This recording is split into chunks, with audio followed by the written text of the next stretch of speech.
આજ હવારમાં road show કરવા નીકળ્યો ને એક પાણીપુરીની લારીએ બહુ બધી બેનો પાણીપુરી ખાતી હતી. મેં ઊભી રાખીને પૂછ્યું કે બેન પાણીપુરીની ડીશના કેટલા? તો કે 20. એટલા જ છે કે નહીં? પેલા કેટલામાં મળતી હતી?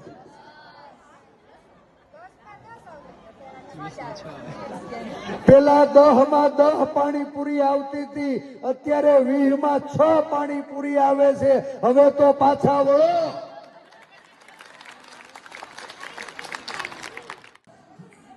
એ બધું ન લેવા જતા હોય તો કાંઈ વાંધો નહીં, પણ એક વસ્તુ લેવા તો તમે જરૂર જતા હશો. બોપટી, બંગડી, પાવડર ને લિપસ્ટિક ને જાઓ છો કે નહીં?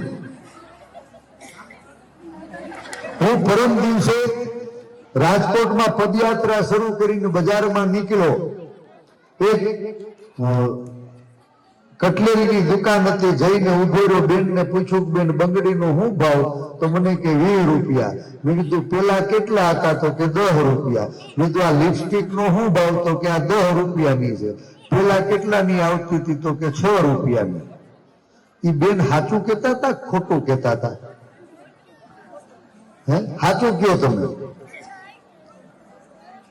એ તો એ બેન કહેતા હતા, ભાઈ હું તો કોઈ દી લેવા ગયો નથી, એટલે તમને જ ખબર હોય કે આ તમારા ભાઈઓ બોપટી, બંગડી, પાવડર ને લિપસ્ટિક ના ભાવ બમણા કરી દીધા કે નહીં, યાદ રાખજો.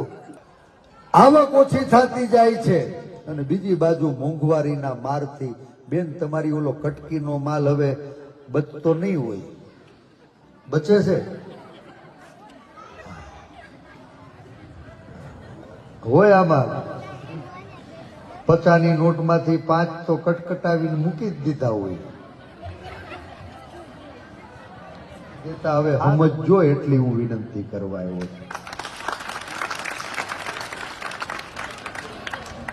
સમય ઓછો છે. અમારા સાહેબ 1.5 મહિના પહેલા આવ્યા, ટેસ્ટ રીમાં પણ સ્કોર ન થયો, એટલે મારા ભાગે 20-20 રમવાની આવી છે. આ રાજકોટ પ્રીમિયર લીગમાં બેટિંગ કરવા તો આવ્યો છું. બધાને સોસાયટીમાં મોહલ્લામાં નો મળાણું હોય તો તમે બધા હાથે ફિલ્ડિંગ ગોઠવી લેજો એટલી વિનંતી કરું છું.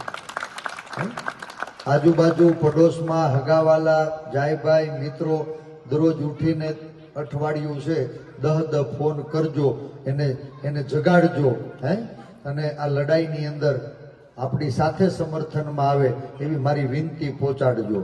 મારા વતી તમે ક્યાંય જામીન થયા હશો તો તમારી જામીનગીરી એળે નહીં જવા દો, એટલો વિશ્વાસ આપું છું. આપનો આભાર.